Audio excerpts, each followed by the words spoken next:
Ever wondered why we yawn? It's not just because we're tired. Yawning actually helps cool down our brain. When our brain gets too hot, a yawn brings in cool air to keep it sharp and focused.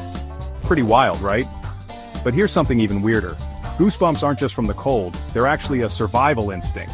Back in the day, our ancestors got goosebumps to make their fur stand up and appear bigger when threatened.